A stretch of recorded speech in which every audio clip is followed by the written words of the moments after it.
Au nom du Père et du Fils et du Saint-Esprit, Amen. Grande joie d'être là avec toi en ce vendredi 6 décembre. Aujourd'hui, nous célébrons Saint Nicolas. Nicolas fut évêque de Myre, Asie mineure, dans la première moitié du IVe siècle. Au VIe siècle, une église à son nom abritait son tombeau. Mais en 1087, des marins de Bari s'emparèrent de ces reliques et les apportèrent dans leur ville, qui est devenue le centre de son culte. Et nous invoquons aujourd'hui Saint Nicolas. Saint Nicolas, c'est l'image de ce que nous appelons le Père Noël.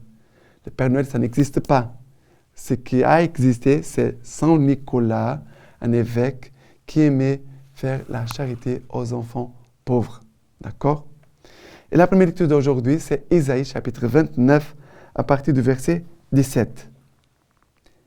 N'est-il pas vrai que dans peu de temps, le Liban redeviendra un verger, et le verger fera penser à une forêt?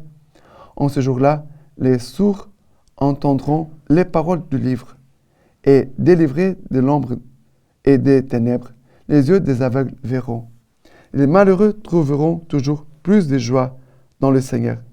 Les plus pauvres des hommes exulteront à cause du Saint d'Israël, car le tyran ne sera plus, le moqueur aura disparu.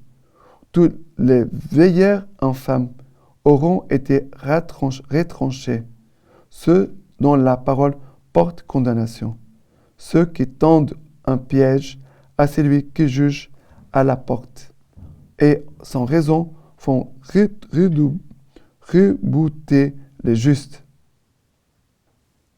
Jusqu'au 24. C'est pourquoi ainsi parle le Seigneur Dieu de la maison de Jacob, lui qui a racheté Abraham. Désormais Jacob ne sera plus déçu, désormais son visage ne blêmira plus, car lorsqu'il verra ses enfants, l'œuvre de mes mains chez lui, il sanctifiera mon nom, il sanctifiera le Saint de Jacob. Il redoutera les dieux d'Israël. Les esprits égarés apprendront l'intelligence, et ceux qui murmurent recevront l'instruction.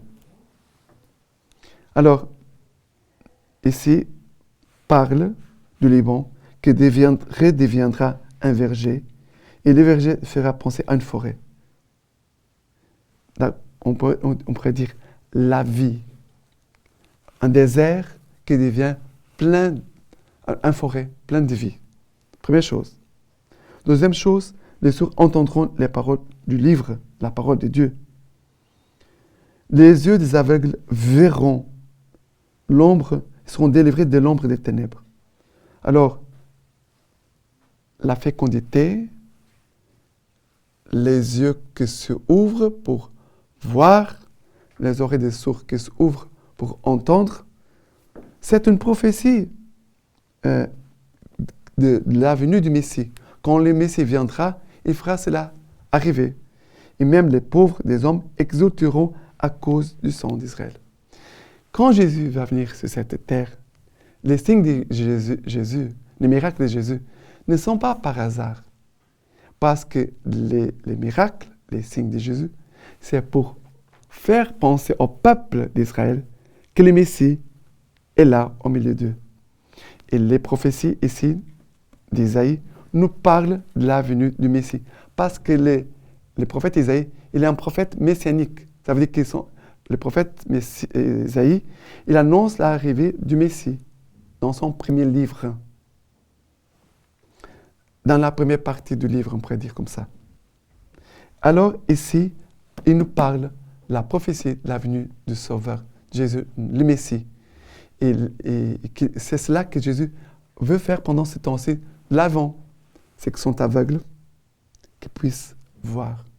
Ceux qui sont sourds, qu'ils puissent écouter.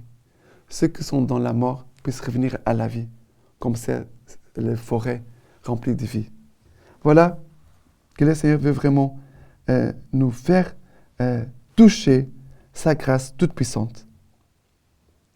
Désormais, Jacob ne sera plus déçu. Désormais, son visage ne blêmira plus. Car lorsqu'il verra ses enfants, l'œuvre de mes mains chez lui, il sanctifiera mon nom. La venue du Messie, les miracles du Messie, c'est pour que nous puissions sanctifier le nom de Dieu. Et les esprits égarés apprendront l'intelligence. Et Dieu veut nous ouvrir notre intelligence pour comprendre et connaître Dieu. Et aussi, ceux qui murmurent recevront l'instruction. Ça veut dire que Dieu veut nous faire de nous un peuple qui est formé, qui connaît sa parole, qui est nourri par lui, qui reçoit les bienfaits de ses miracles pour témoigner. L'action de Dieu en nous, c'est toujours pour faire de nous d'autres signes, des témoins que Dieu, vraiment, le Messie, il est venu jusqu'à nous, jusqu'à l'humanité. Dieu nous a aimés, il est venu jusqu'à nous. D'accord? Et maintenant, le psaume, c'est le psaume 27, à partir du verset 1. Le Seigneur est ma lumière et mon salut. De qui aurais-je crainte? Le Seigneur est le rempart de ma vie. Devant qui tremblerais-je? Après le verset 4. Une chose au Seigneur je demande, la chose que je cherche, c'est d'habiter la maison du Seigneur tous les jours de ma vie, de savourer la douceur du Seigneur, de rechercher son palais. Une chose je demande au Seigneur, d'habiter dans la maison du Seigneur tous les jours de ma vie, de savourer la douceur du Seigneur, de rechercher son palais. Ça devait être notre prière. Qu'est-ce que tu demandes au Seigneur aujourd'hui? Qu'est-ce que tu demandes au Seigneur aujourd'hui? Voilà, ça devait être notre prière de chacun de nous. Après les versets 13 et 14, je crois, je verrai la bonté du Seigneur sur la terre des vivants. Espère dans le Seigneur, prends cœur et prends courage. Espère dans le Seigneur. Ici, il nous parle beaucoup de voir. Voilà, les aveugles qui vont voir. Nous puissions vraiment être guéris de tout aveuglement, et spécialement de l'aveuglement causé, qui est provoqué par notre péché. D'accord? À cause de notre péché. Et l'évangile, c'est Matthieu chapitre 9, à partir du verset 27. Comme Jésus s'en allait de là, deux aveugles les suivirent qui criaient et disaient « Aie pitié de nous, fils de David !»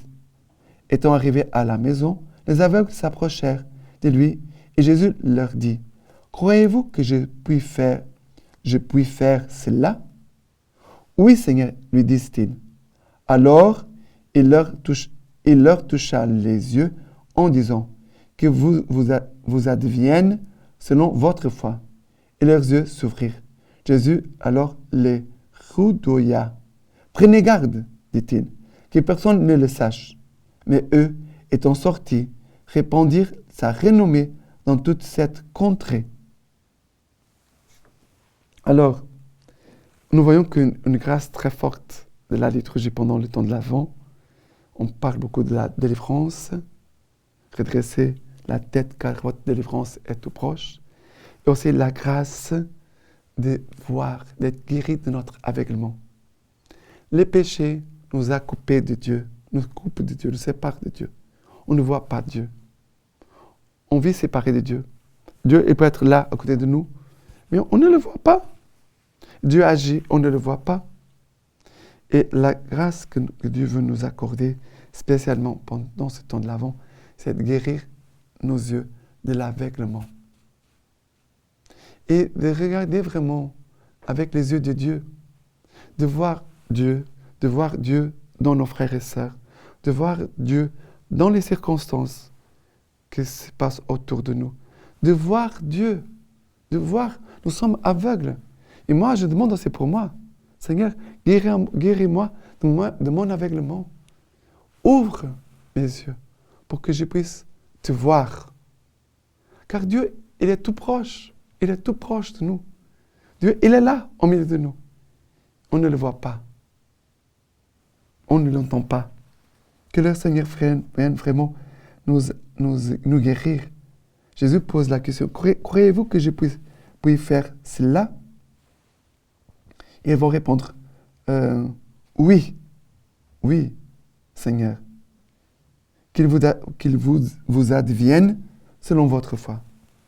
Que le Seigneur puisse fortifier notre foi et que notre foi puisse nous faire voir. Amen. Alors, la lecture patristique d'aujourd'hui de Saint Augustin nous dit ceci. Ceux qui conduisent les brebis du Christ pour les soumettre à eux-mêmes plutôt qu'au Christ prouvent qu'ils n'aiment pas le Christ, mais eux-mêmes. Cette parole du Christ, s'ils sont répétées, met en garde contre cela dont Saint Paul déplore qu'ils cherchent leur intérêt personnel, non celui de Jésus-Christ. Car en disant « M'aimes-tu » sois le berger de mes brebis, il dit l'équivalent de ceci. Si tu m'aimes, ne songe pas à te nourrir, mais à nourrir mes brebis. Conduis-le comme étant à moi, non à toi. Cherche en elle ma gloire, non la tienne. Mon autorité, non la tienne. Mon bénéfice, non le tien. Ne sois pas dans la société de ceux qui appartiennent au temps difficile, qui s'aiment eux-mêmes et qui ont tous les vices énumérés par Saint Paul, en liaison avec ces principes de l'égoïsme. Maintenant, je vous laisse la bénédiction par les mains toutes pures, la Vierge Marie. Dieu Tout-Puissant vous bénisse et vous garde, le Père, le Fils et le Saint-Esprit. Amen.